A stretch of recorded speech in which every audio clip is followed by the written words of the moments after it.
The Bill and Kelly Show is recorded at Studio A at Executive Suite Squared in beautiful Hammond, Indiana. Now, here's Bill and Kelly.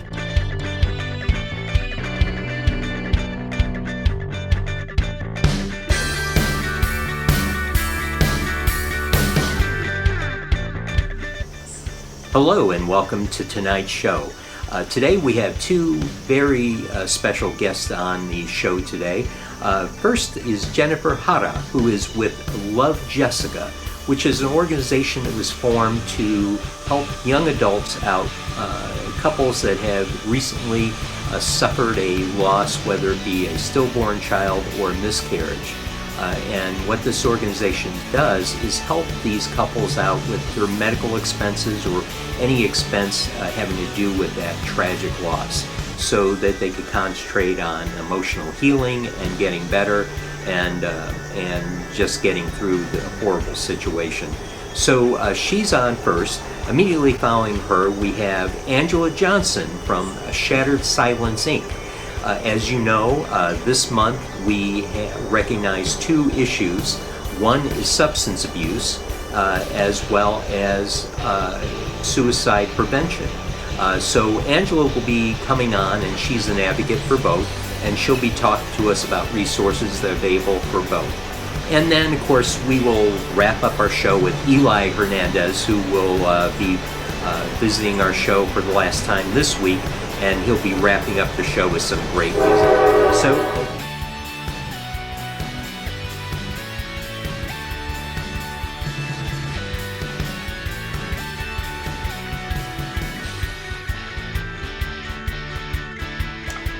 hello, welcome to the Bill and Kelly Show. With us today we have Jennifer Hara, and she has started up an organization called Love Jessica. And Love Jessica is an organization that helps parents out who just experienced a loss due to either stillborn or miscarriage. Mm-hmm. And you know, for disclosure, I am one of those parents, and so this has a lot of meaning for me, this whole conversation. So I just hope I can hold it together. So even though it was 36 years ago, it's still, fresh, so to speak. So welcome to our show, Jennifer. We're so happy you could join us today. Absolutely. Thanks for having me. I appreciate it. Yeah. So why don't you start out telling us a bit about yourself and how you came to start Love Jessica? Okay, got it. So I'm originally born and raised in Louisville, Kentucky. Went to grade school, high school, everything there. Moved around a little bit and ended up right now. I live with my husband and my three kids. We're in St. John, Indiana. So just outside of Chicago. We're about 45 minutes from the city. I started Love Jessica. My first dog, so a little bit of background there. My husband and I got married in June of 2013. We had full intentions of living in the city, living in Chicago, living the newlywed lifestyle with really no commitments and no obligations, and just sort of doing our thing in the city before we started a family. But life had other plans, and we were married for 6 or 7 months, and we found out we were pregnant, and we were completely shocked, but totally excited. I'm an only child, and he comes from a large family, so there were already tons of cousins running around, little babies. Mm-hmm. So we thought, all right, now is our time to join the crowd that has kids, and we were so excited. So fast forward to our 14-week doctor's checkup, OB checkup, and my blood pressure was through the roof. My doctor sent me straight to the ICU. I was there for a couple days. They said the baby was fine and that she would probably just be born a little small, maybe a little early. And we said, okay, that's fine. We can deal with that. So fast forward to the 22-week appointment. Her growth had stopped by that point. It was behind, and then it slowly just stopped. They said that it was most likely a problem in the placenta didn't develop properly, so the blood flow stopped. It was intermittent and sometimes absent, and sometimes even reversed. So the doctor, he was very nice, did the best that he could. He said, unfortunately, I think your baby will die. I'll never forget that comment where you look your doctor in the eye and you say, what's going to happen, right? Because you want that, you want the doctor to predict the future ultimately. So I said, what do you think will happen? And he said, I think your baby will die. And that was a reality that nobody wanted, right? So I was put on bed rest for 5 weeks, going in 3 times a week just to make sure there was still a heartbeat. Ultimately, at the 27-week appointment was when we went in and we found out that there was no heartbeat. We're devastated, doesn't even do it justice as to what we felt. It was, devastation, shock, sadness, anger, just everything, overwhelmed. And then you're hit in the face with making all these decisions right away, right? What do you want to do? Do you want to go home? Do you want to go straight to labor and delivery?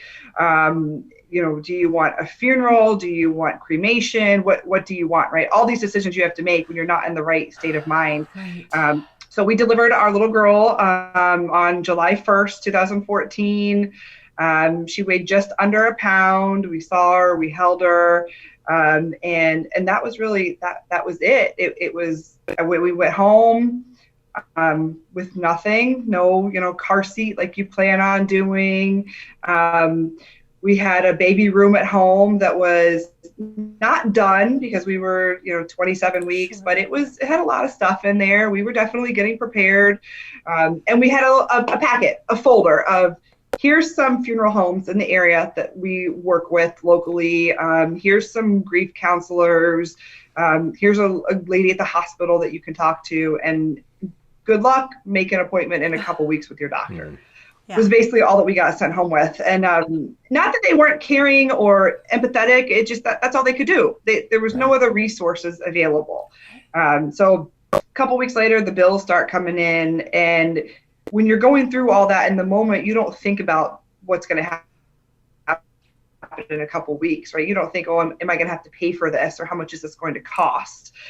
So when the bills started coming in, it was just like, wow, we have to pay for this. And obviously medical bills, hospital stays, none of that is cheap or, affordable per se. So the bills started coming in, and it was a really rough time. I can look back at it now and say that it was just a moment where life was passing by and I wasn't there. Life was moving and I was still. I was just motionless, just going through the motions. I didn't open the bills. I couldn't look at it. I think I opened the first 1 or 2 and thought, wow, this is terrible. I'm just not going to deal with this. Some sort of maybe defense mechanism or something. Sure. So we survived, obviously, because that's what you do, right? You survive. You don't have any other choice. We got pregnant a couple months later.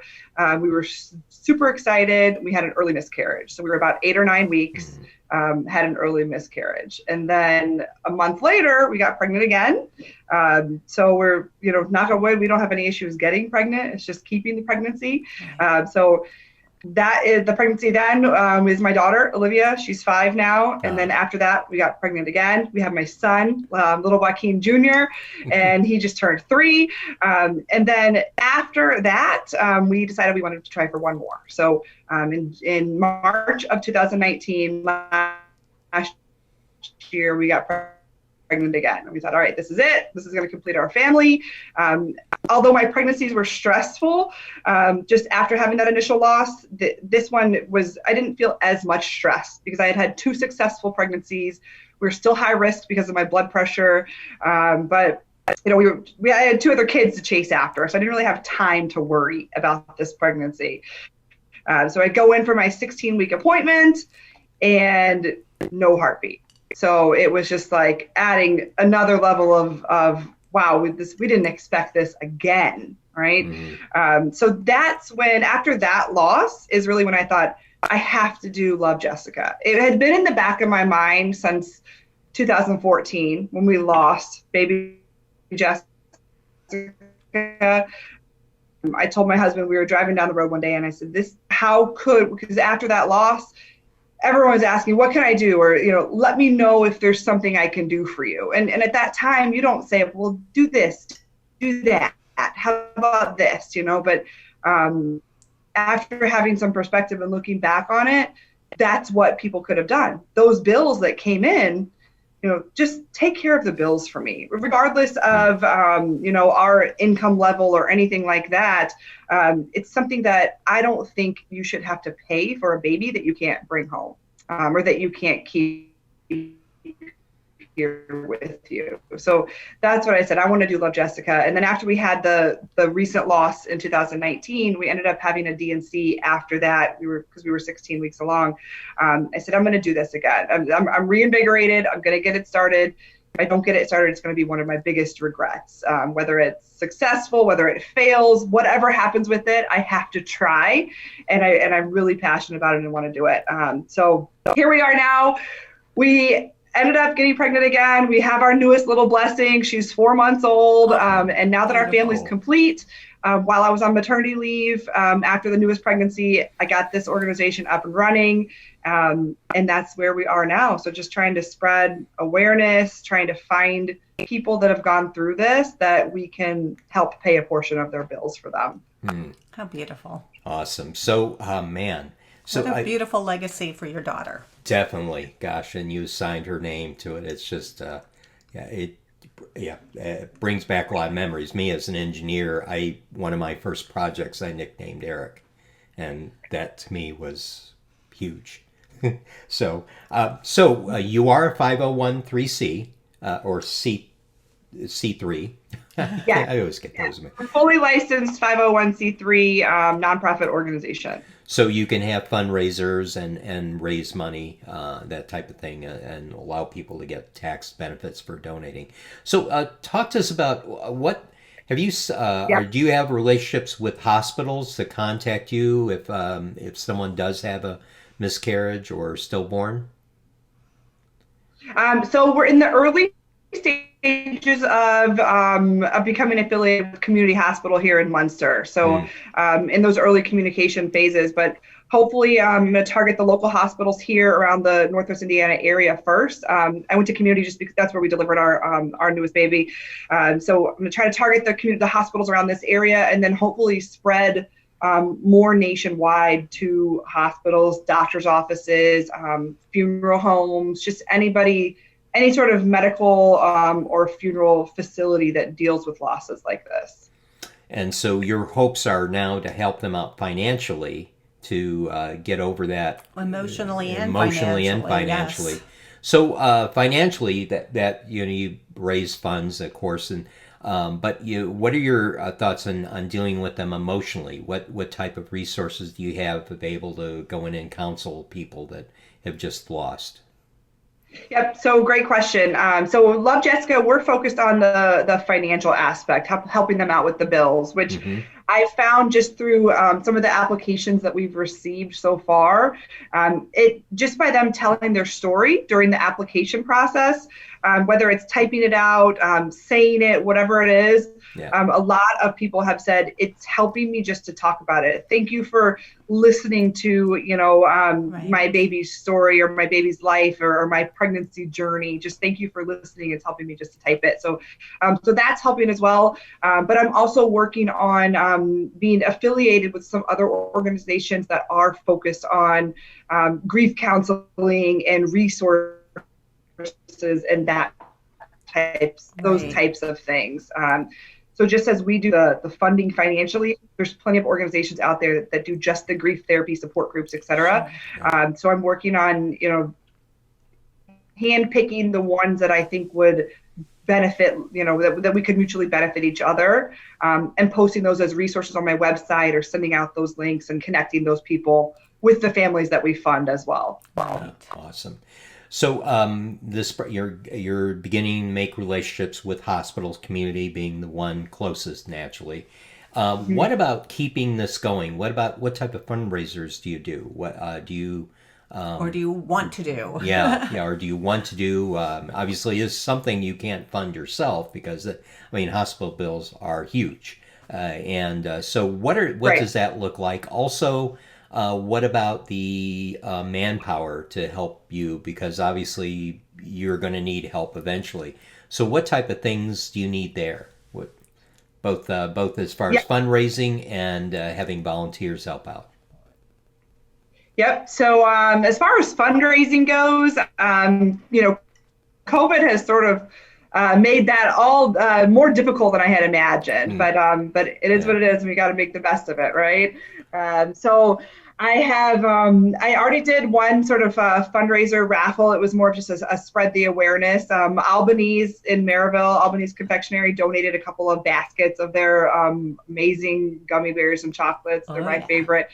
So they donated a couple baskets and did an online event just to sort of raise awareness, like, share, et cetera, the page just to gain more followers.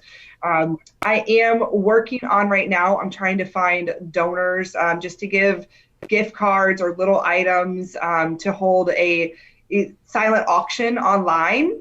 I'm looking at doing it catered around Giving Tuesday, which is December 1st this year. So I'm looking at doing like a week-long raffle auction type of event, which would all be online, of course. When COVID is under control, when we're able to do, or when most people feel comfortable getting back in person for larger events, man, I have plans. I want to do a 5K race. I'm a runner. I like to do that kind of stuff. So I'd like to organize some sort of race, maybe a fun run for kids to participate in too. Spaghetti dinners with some sort of type of a live auction, have a DJ, that type of thing. So hopefully when we're able to get back in person, larger events, maybe one larger event every year. And I would like it to be centered around Jessica's birthday, which is July 1st. And that would also be the anniversary of when the organization launched. So I'm hoping for that to be sort of the annual event, and then maybe just little things here and there throughout, like gift basket here, gift certificate here, that sort of thing. But obviously, I rely on donors and sponsors to give me all of my funding. The more reach, the more people that I can connect with, the more people that I can help eventually. Right. And also what we've experienced with all the organizations that we work with is they've turned everything virtually after the pandemic. We even Girls on the Run did a virtual fund run.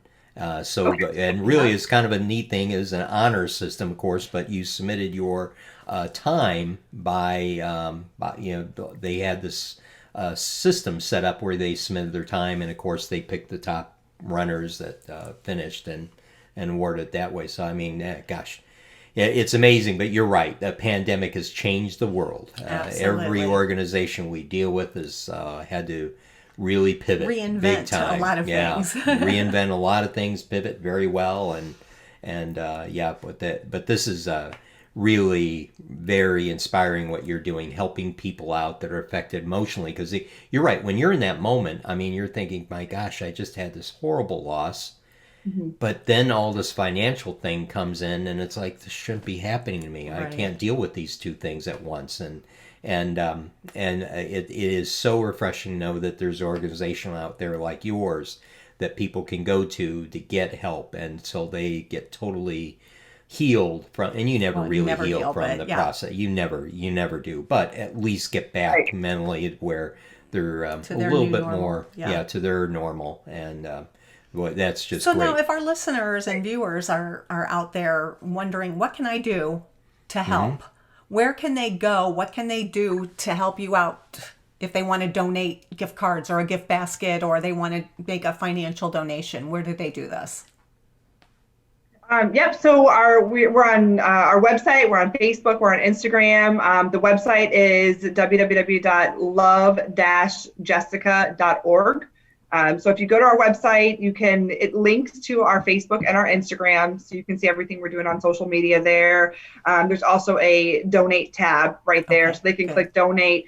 It links to PayPal, or they could do with credit card, debit card right there. Also on the website, it lists other ways for them to support us.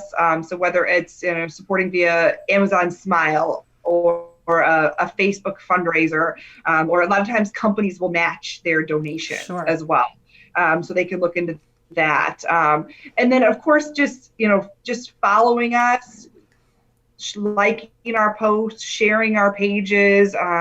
Ultimately, the more exposure that we get in this area, especially since this is where I live, and where most of our followers are based in the region so far. But ultimately, the more reach that we have, the more funding that we can receive, the more families we can help, the more bills we can pay. So that's what they can really do. And if there are any business owners out there that want to donate items, gift cards, or be a sponsor, an ongoing sponsor, we have a page on our website that lists some of our sponsors as well. Great. So we're open to that, of course. Awesome. Great. Yeah, boy, this sounds absolutely wonderful. Wonderful. You're reaching out to some people in need. So what are your plans for the future? I mean, obviously, if this goes nationally like you would want, are your hopes to bring on some people like in different states or different areas to help you out, to help process some of these, or what are your thoughts there? Yes. I have big dreams for this organization. We've funded 14 people so far in 10 different states. So my goal is to hit every state, and obviously I'm doing it primarily by myself now, but I can't keep that up. Eventually, I'm going to need some help, some assistance, whether it's volunteers or in whatever capacity. But I would like to have sort of headquarters across the country. My home base being Louisville, Kentucky, where I'm from. I have a large network there. So that would be my first go-to place, just having somebody there. But yeah, I would like to eventually be known nationwide in as many hospitals as possible. My long-term goal, and this may be reaching for the stars, but once you get to know me, you'll know that's how I am. I reach for the stars. Yeah. My long-term goal is to maybe have some sort of law or legislation passed where you can't carriage or stillbirth. So to get that where doctors and hospitals can't bill you. So that eventually, I know that it would take years and years, but that's what I would eventually like to see happen. Yeah, they are the largest lobbying force in the United States right now. So I mean, doctors are right up there. So but you're right. I mean, there's but you look at the hospital side. But yeah, we provided all the medical services.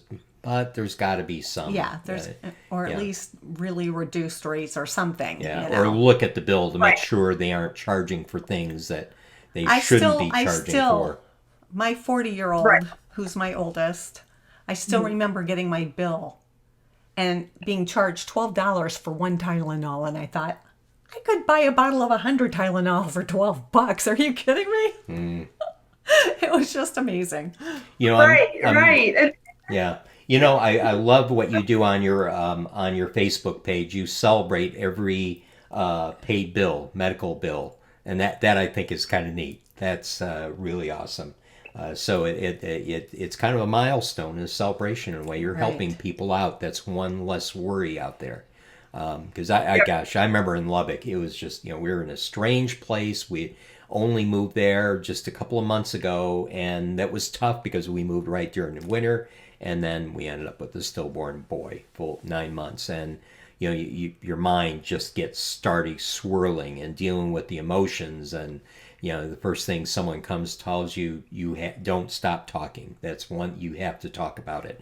And so that's what we did. But you just to know that there's an organization out there that's willing to help.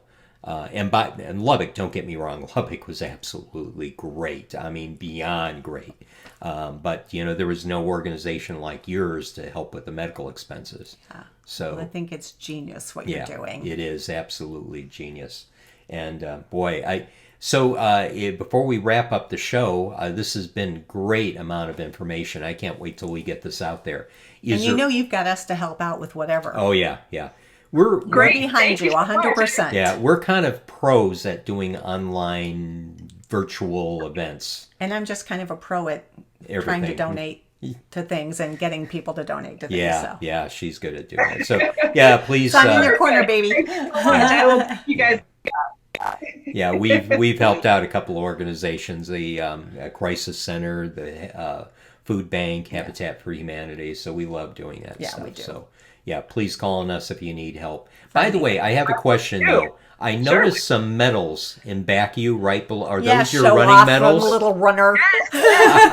Holy cow!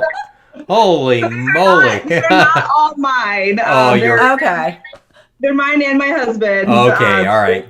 But that's neat. In the past few years, we've done a lot of 5K, 10K races, and we displayed our medals there. Perfect. So awesome. I love it.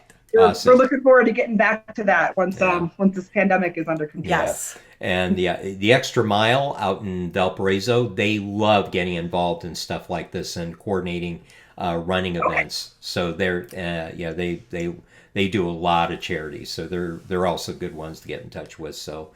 Okay. Boy, this has been great, and she could attest my dry eyes so far. I know, I'm impressed. It got close there a couple did. times, so it's like we said, it never goes away. Never goes away. It's always in your heart. Yes, it is.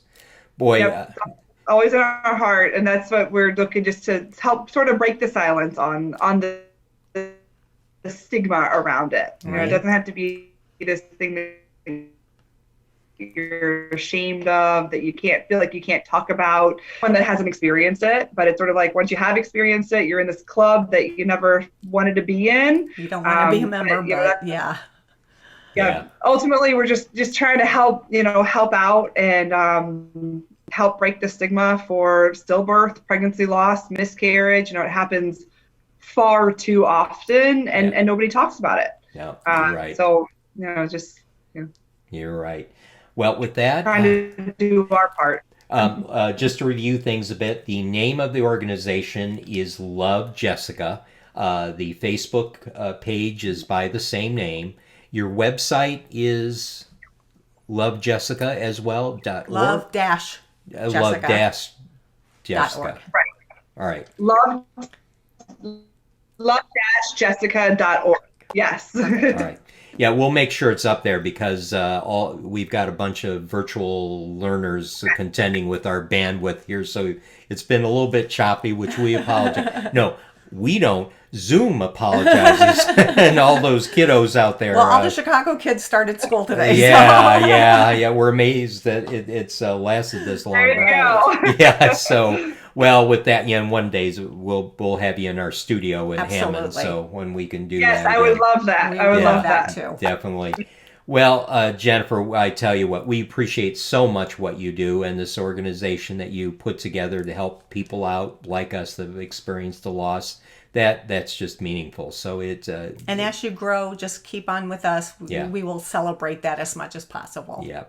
I will, definitely. Thank you so much for having me on. I really appreciate it. Thank you so much for everything you do. With that, folks, again, it's Love Jessica is the name of the organization, and you can find them on Facebook or their website. And they're on Instagram. Donate. Yeah, exactly.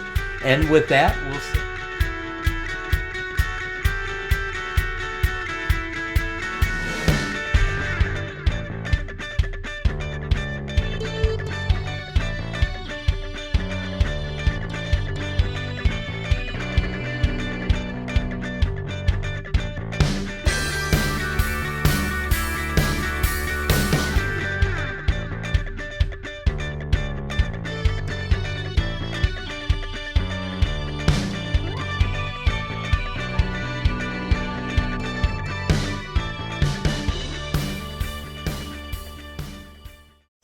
Now for our last guest, Angela Johnson. Today we are very honored to have Angela Johnson with us, and she is going to talk to us a little bit about Suicide Prevention Awareness Month. So hi, Angela, welcome.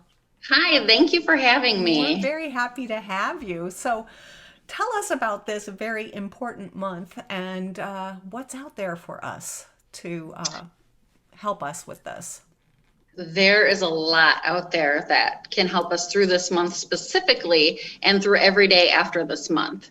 I think it's very important to, as a society, to not only remember September as Awareness and Prevention Month, but to remember everyone as far as our friends, our family, and neighbors, specifically in your community, that every day after this month is also important. And I think sometimes after the month is over, it starts to dwindle a little bit, unless it's in our families. But I also think as long as we just keep, giving the education out there from the Geminis Center, from the Overdose Lifeline, from Shatter Silence, which is us, Yes. Shatter Silence Incorporated.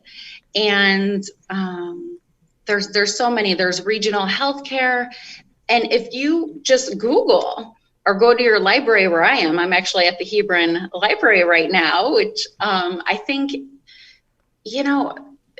people forget that that's where your community lies a lot, is at your libraries, your local Absolutely. libraries. Absolutely. So I think as a community, we need to remember to go back to basics sometimes to get your information and education. And then after libraries comes education for schools, and then our small businesses and nonprofits like myself, where we give all the information for free. And libraries, everybody forgets, they're giving you free information all the time. Absolutely. And as I'm sitting here, I'm thinking, the Bill and Kelly Show, we're giving you free information all the time. And I think people they forget that there really are good people on this earth who want to help you.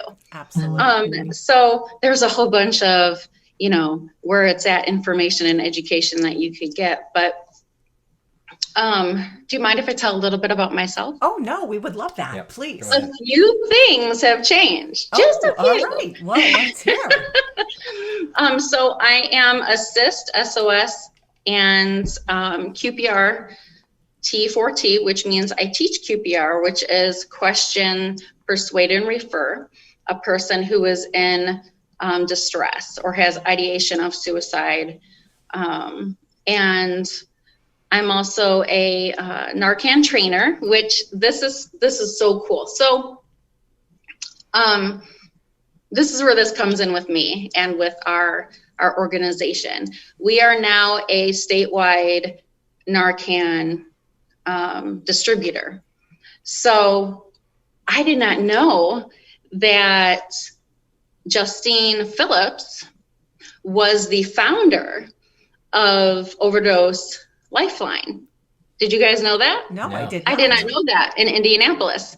So I was scrolling through, my education and, feeds that I have since I'm in this business, and came across it. So I emailed them, and poof, I had a Zoom meeting and found out that she is the founder of it, but does not tell everybody because it would take away from what she's trying to do. Right. And she's a magnificent woman. So if nobody knows who she is, her son and my son both lost their lives to an overdose or suicide. And she's just an amazing woman on where she started and where she is today. And so anyway, when I called them, it was just amazing how giving of the information that they give you about, anxiety, and they ask you things like what events led up to you calling us. And, so I told them my story about my son.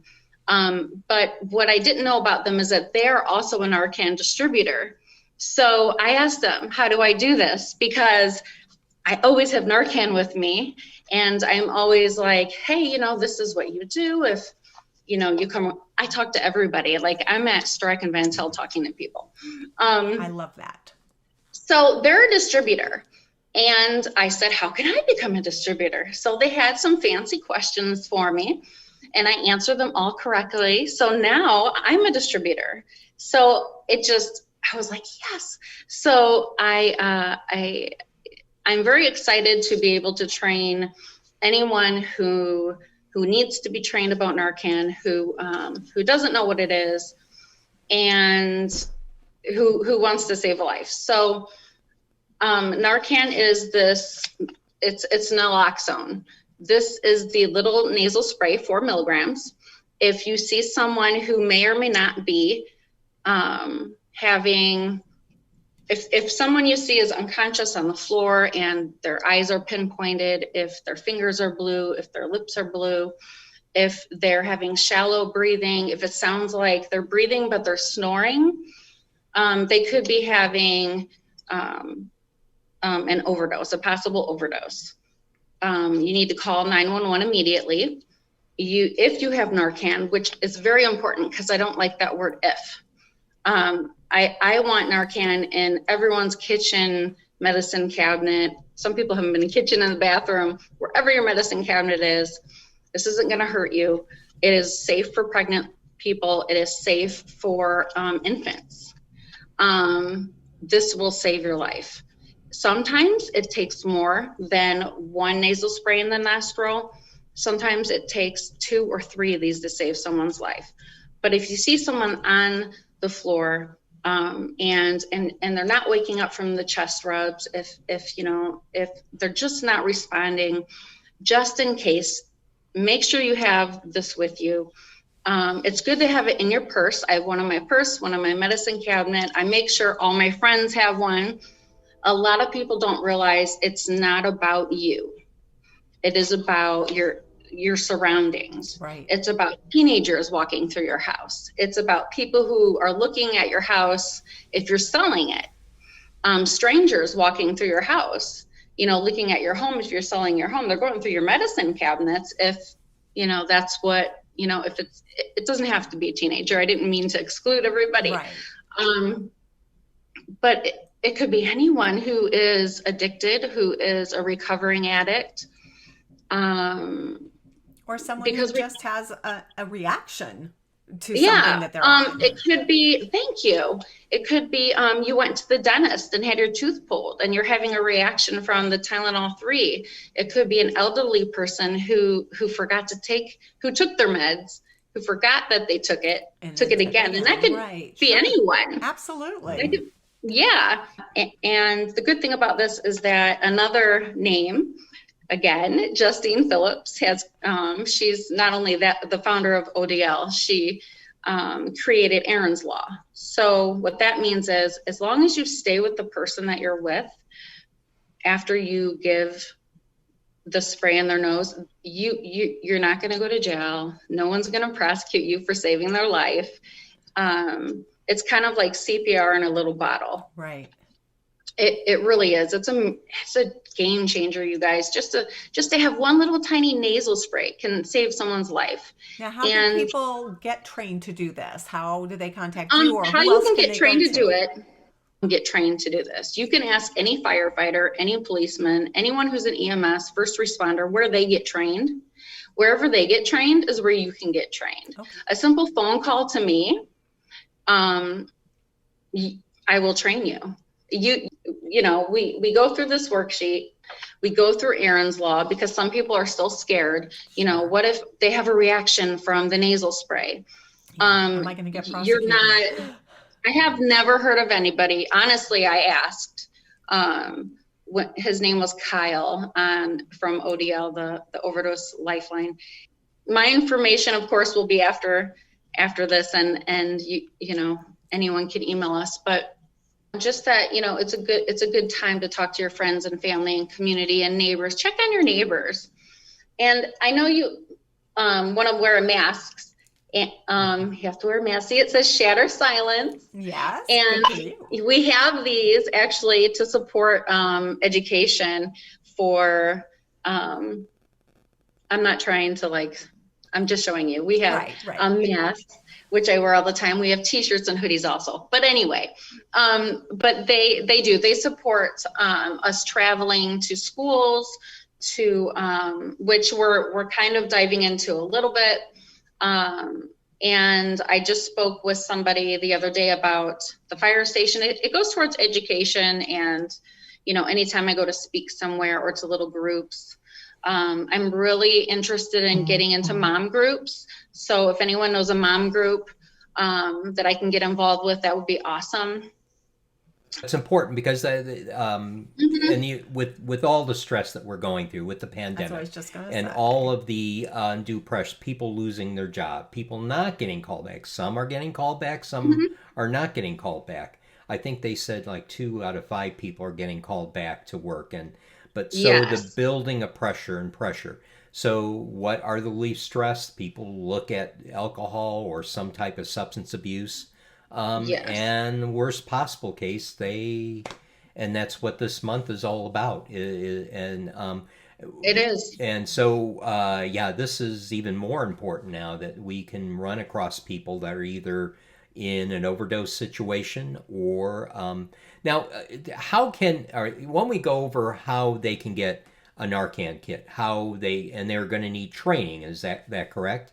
So, That is correct. all right. It is our responsibility to make sure that we train an individual before we give them the Narcan 4 milligram spray. All right. Then it will be so much easier to, invite like 4 people at a time to be trained at the library or at someone's home, or anything like that. That's what we were doing before this hit. We were, mom groups, anywhere you go, Right. you say, hey, do you have Narcan? I see you have little kids. I see you have a teenager. I see, I had a girlfriend call me and say that she's worried about her husband because he's been sleeping since he's been laid off.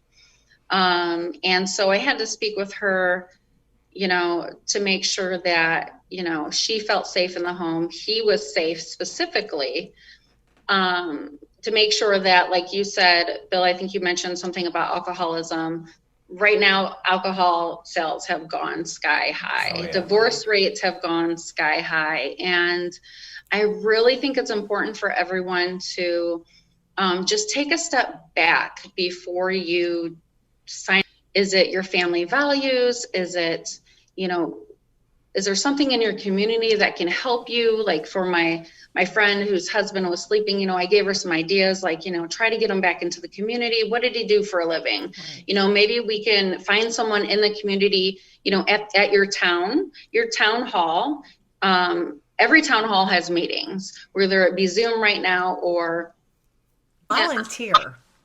yeah. No matter how bad you think your life is, you go and volunteer someplace at a soup kitchen, at Yes. the food Yeah. bank, any of Oh, these yeah. organizations. You're going to find out Yes. that, what, there's people who have it worse than you, and they're trying so hard, and it's Right. going to reinforce the positivity of life to you. There's just so many, there's a lot of hotlines. One of them is 741-741. You can text that. Somebody will text you back within a second, and you don't have, it's a complete stranger. So the good thing about it is that it's a confidential texting conversation. Sure. If you like more personable, you can call me and we can do a one-on-one or a Zoom. I just want everyone to know, you're not alone. There's somebody who you can talk to. The texting is a great one because a lot of men, they just don't like to, oh, it's therapy. I've got this from a lot of men, I don't want to go to therapy. It means something's wrong with me. It really doesn't. No. It means that you want to take the next step That's to get it. help. There's nothing You're wrong with you. braver if you go to therapy. Yes. Because you're And saying, you don't have to. what? I want some help. I want to be a better person. There's nothing wrong with wanting to be Yeah, better. I mean, There isn't. that's the thing is Honestly. that people go in, they end up with a broken arm or whatever, and there's no shame. In fact, sometimes a medal of honor for them.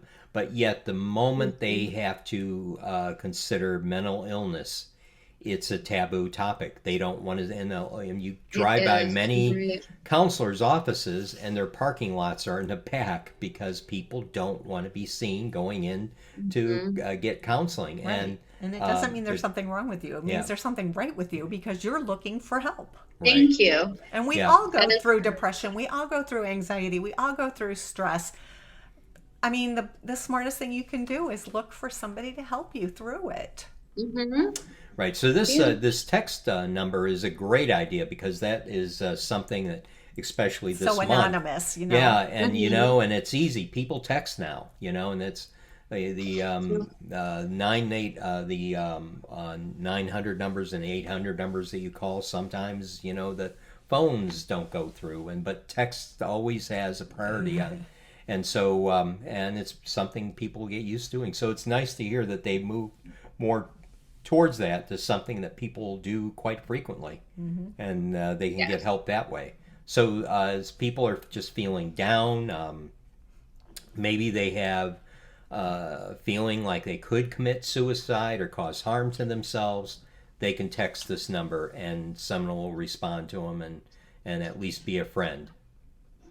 You can become an advocate by um, you can visit afsp.org/advocate, and it will it's the American Foundation of Suicide Prevention. And you can become an advocate and start doing, if you're interested in doing what I do, and being trained in Assist SOS, grief share programs are available also. I don't know if I mentioned that, but a lot of grief share programs are in churches, but are not church affiliated. Right. It's Or just not that it's religion like the in your face. library. Yeah. Yes, it's a safe place. Yes. It's a safe place. I want everyone to realize that everyone has triggers.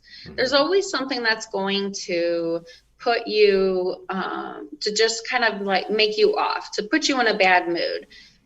It could be a smell, it could be a noise, it could be what somebody said to you, and triggers are actually kind of like, well, trigger is like a PTSD, so it can bring back, horrible Sure. memories, or it could bring back good memories, but are sad to you. So, So, to be able to do what I do. just a couple of questions I have, Yeah. just in general, because you're one of the things that I see more and more, and we're all at home, and so what do? We get on social media, and Mhm. we get in fights, we get in arguments with the people. It's just unreal. Don't you feel like we, even though in this dangerous age where we should, and that's part of the problem, we're being forced apart. And in fact, I really do think people are trying to capitalize on that and destroying our society.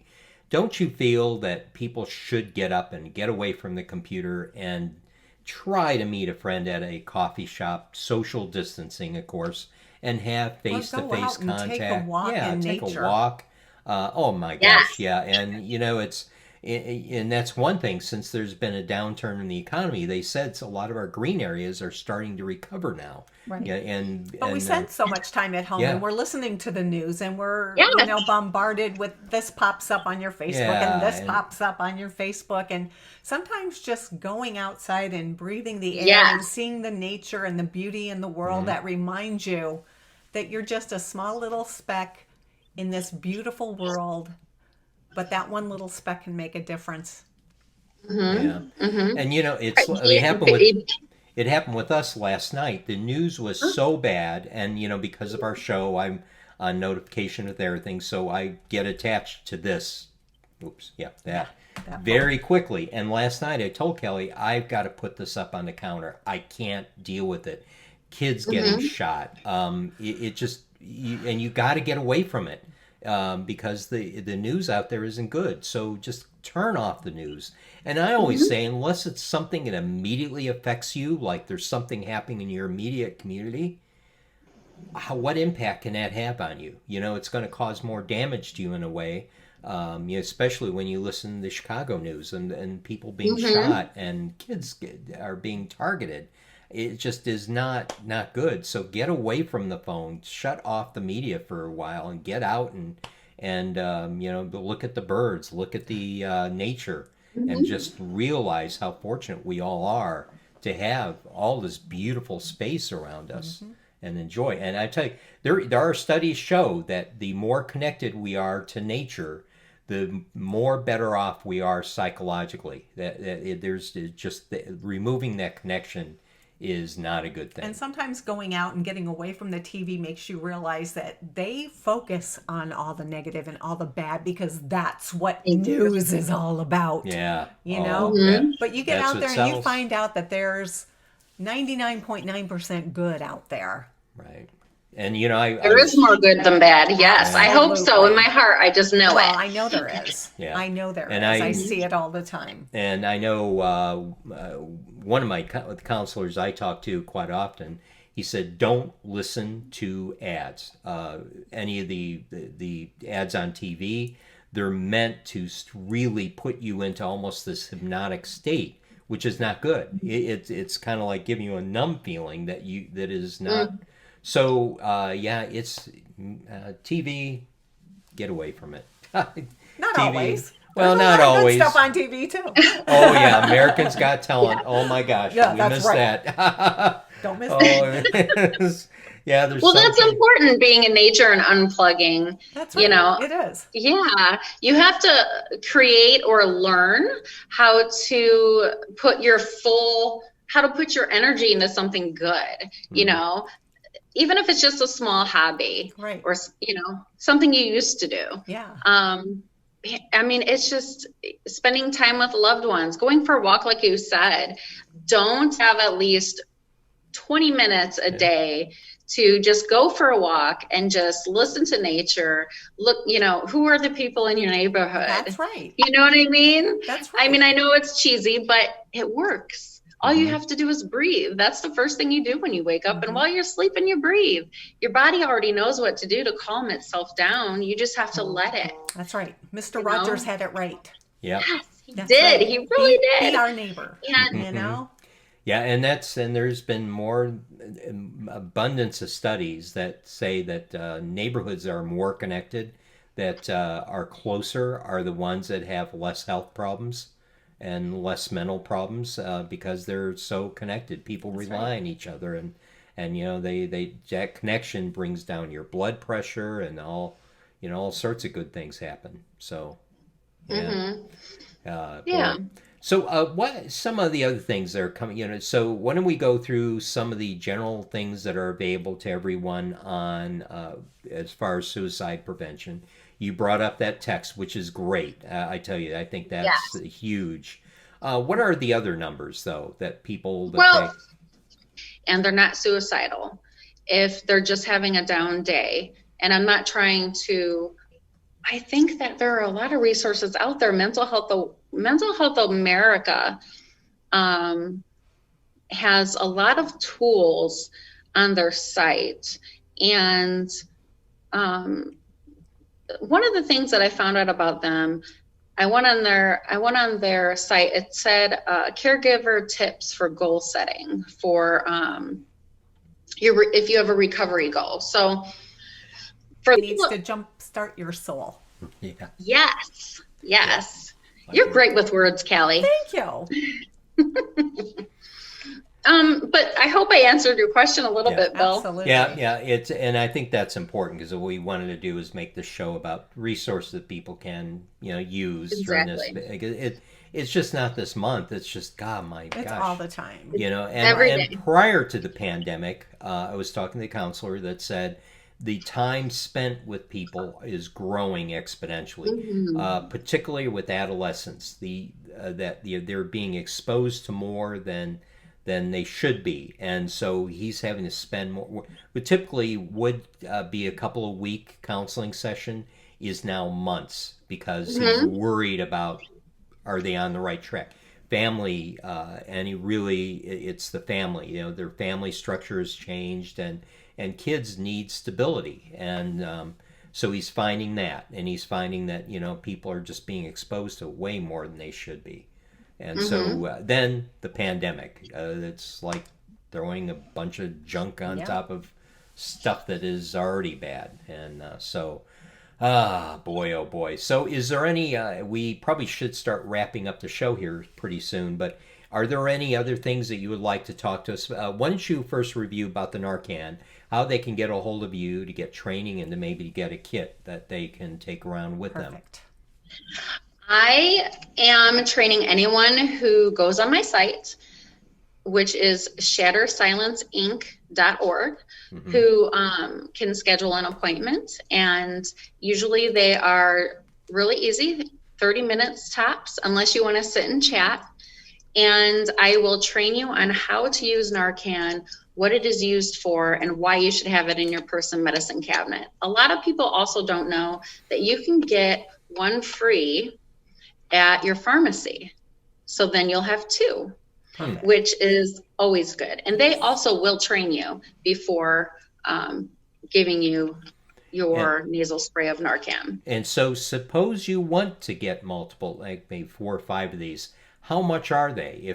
So you've got the one, a free one, you got the one I from do. the drugstore. If you want, yes. If you want more than one, they are between $35 to, I believe, $75 per Narcan. But if you are an organization who want to be a distributor, you can, you know what, they can just reach out to the overdose lifeline, and they can take you from there with their information, and then you can have a Zoom meeting like I did and become a distributor. Mm-hmm. There are some questions that they ask you before you become a distributor, or if you're just a family member and you've got a few teenagers in your house, you just have to talk to your doctor if you are prescribed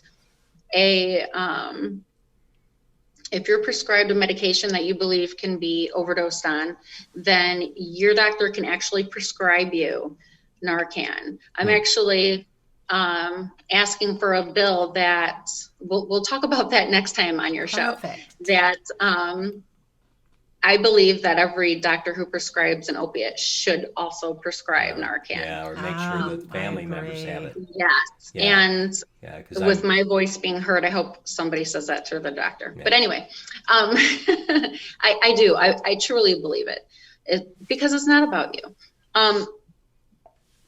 You can also be an advocate if you want to learn more information at afssp.org/advocate. You can get more information that way if you want more doses of Narcan. And you can always shattersilenceinc@gmail.com. You can email me and we can speak that way. You can call 219-746-2620 for a confidential conversation. But I would love everyone to make time on the .org site. So I can schedule an appointment and speak with you. Right. Sometimes it's just good to talk about, what kind of treatments have you had before? Who have you spoke to? What are your past experiences? Do I have your permission? Is one thing somebody should always ask is, do I have your permission to ask my friend, all have to get closer together and look out for each other. And then we see someone that is not doing well. And don't be afraid to talk about it. You'd be surprised how many people have been touched or know somebody who's been touched by it. Smile and just, hi, how are you? And just be in the don't say hi, how are you? And keep walking. Mm-hmm. Yes. I think that when we're at work, we say, hi, how you doing? And we just keep walking. It's automatic. Be in the moment. Yeah. Stop and say, how are you? Well, and just stop and stare at the person. Yeah. I consciously did this. I have been doing every time I go on a bike ride. Every time I am on the bike trail, anytime I run into someone going the opposite direction, I always say good morning and with a smile, and which she's probably think, gosh, that's uncharacteristic of him. I am really a nice guy, Kelly. I know. So, and we have this thing on the bike trail. Some people are walking or maybe riding their bike a little bit slower, and you to the left. And as I give them the warning, I make sure I turn and say good morning. And then as I'm passing, have a great day. And you never know whose day you'll change by that. They may in turn start doing that themselves. But and I remember doing it one time, and this guy just smiled at me. He was riding his bike, and we got off on the trail together, and we ended up getting in this great conversation about all the people we knew. And it was just a connection that come to find out that we were in like we knew people. He graduated from Word about the same time I graduated from Maryville. We knew a lot of people, and just and he was just going to go back to his house in Hobart and just stay. He was telling me he didn't have a whole lot of friends. His friends moved away, and so it's people. The connections you can make can change lives, and that is exactly why I am on this show, because you just laid out the best example. Yeah, you just no matter what it is, it costs nothing for you to That's say right. good morning or When good I used evening. to, you don't know. They could have just found out that they have cancer. They could have just found out that their parent has 3 months to live. They could have just found out some horrible news, or they could be thinking themselves about committing suicide. You don't know what their life is. And your smile, your genuine empathy for them. Hi, how are you? How can I help you today? And listening to them, you can change that Change their person's day. life. You have no idea. And Yeah. I've seen it happen. Now, I will tell you, in my good morning routes, sometimes people turn at me and look, that's a wacko. But, that's like one in a many. But like Kelly, when I say good morning to her, she's what a wacko. Wacko. Yeah. So, but no, kidding aside, you'll run into those people that are having you know a what? bad day. But, the next person is You're the allowed person. to have a bad day sometimes, too. Yeah, exactly. Yeah. Exactly. So This is life. It Yeah. is. Yeah. Yeah, so that you always remember that out there. Just never know. Just smile and say hi, and you could change a day in life. So, Exactly. oh, And boy. we're so thankful thank for you. you and your organization and the things that you do. And Yeah, if you're out there, call her, get in touch with her. She can help. Yes. yeah. And when And- the pandemic Or is us, or over, we will be having other classes. Right. Right. Such as QPR for teachers, because now they have to have it every other year. And, Sure. Narcan training, Deterra pouch training, which is where you dispose your medications, your old medications. Yes. A lot of people put them down the drain. Please don't do that. Don't do that. Please don't do that. And a lot of police stations also have places where you can dispense your old medications. Yes. Right. Yes, and you can take them back to the pharmacy, and they'll be glad. They will dispose of it for you. Perfect. Any of your old medications. I think Yeah. people are scared and shy away from it. I'm not quite sure why. Maybe Probably that they should don't be. want people to know what type of meds they've been on. I don't. Well, you can tear the label off. That's right. People Yeah, ask me tear the daily label what off. meds I should be taking, and I'm like, nah. You know what? You know what? Hey, I don't know why they get the impression of me. I don't know, but Yeah. well, maybe it's because of my 1,000 personalities. Could be. Yeah. You're so silly. Yes. Oh boy, this has been a wealth of information, Yes. and it couldn't happen in a better time. We wanted to make sure we got someone on our show that was able to talk about the trying times, substance abuse, Narcan, suicide prevention. It's all things we need to keep. A wealth of and information. and the Love it. thing that crosses all of those is the stigma, the negative stigma of all of that mental health, And we've all been there. substance abuse, the judgmental, that stuff has got to go away. It's got to go away. We've all been there at some point in our life where we've been depressed and felt lonely and helpless. Yeah. And you never know when you're judging someone when you're going to end up that very same spot, right. and That is true. you're going to wish people weren't so judgmental. And so there you go. Thank you, Angela, so Thank much. you. Thank you. And we better start wrapping up the Absolutely. show. So thank you very much. And everyone out there, have a pleasant day. And don't forget to say hi or good morning to the person you passed. That's right. Even if you don't know them. You know, A it's- smile can change the world. Exactly. And if given it's a pandemic, we can't get close to each other. Elbow bump. That's what we're supposed to be doing. You can elbow bump someone, and so That's right. Yeah. Air high five. Yeah. So with that, we'll say goodbye for now, Bye, and everybody. have a pleasant day, everybody. Goodbye, everybody.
We hope that you enjoyed the show and found our two guests informative.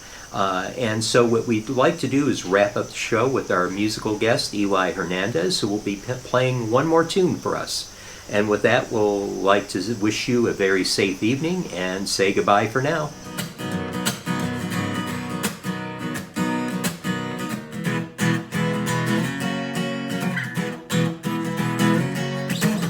Here we go again tonight. The stars are bright and the moon is shining bright. Yeah, it's quite a sight. And my kids are on the street. Everyone rises to the feet, dancing to the beat. Everyone's having a good time, but then I see you, so I try to get all your attention as you pass me by, and I say, come on, baby, dance with me. I will show you the finer things in life. You've been missing. Take my hand, follow my lead. Don't pretend like it's just you and me, dancing by the sea. Girl, we'll dance away the night until we see that morning light. I promise, oh baby, I'll hold you tight in my arms. So let me take you, girl, anywhere you want to, and I can rock your world.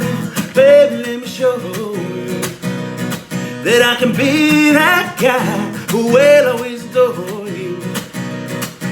I tell you you look beautiful every day, and to make you smile I find any way. I'll keep that gorgeous smile on your face, so baby, as we lose track of time, you're the only thing that's on my mind. 'Cause girl, you look so fine. Look at me with those eyes and say, come on baby, stay right by my side. Oh, night. No one's seen anything so bright. People think the sun is out at night. Here goes I'm from mountain, baby girl, it's your smile. So come on baby, dance with me. I will show you the finer things in life you've been missing. Take my hand, follow my lead. Don't pretend like it's just you and me, dancing by the sea. Girl, we'll dance away the night until we see that morning light. I promise, oh baby, I'll hold you tight in my arms. So let me take you, girl, anywhere you want to, and I can rock your world. Yeah, baby, let me show you that I can be that guy who will always adore you. Now I'll tell you look beautiful every day, and to make you happy I'll find any way. I'll keep that gorgeous smile on your face, so baby, come on baby, dance with me. Ooh, come on baby, dance with me, yeah.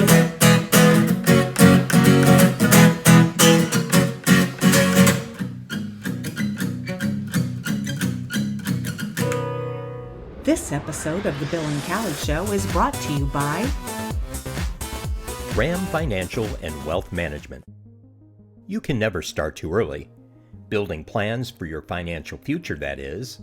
Those who plan ahead and save early have more time to build assets for retirement, support a family, save for higher education, a new home, or other personal goals. You can contact Sean Graham, your financial advisor, at 219-595-0371.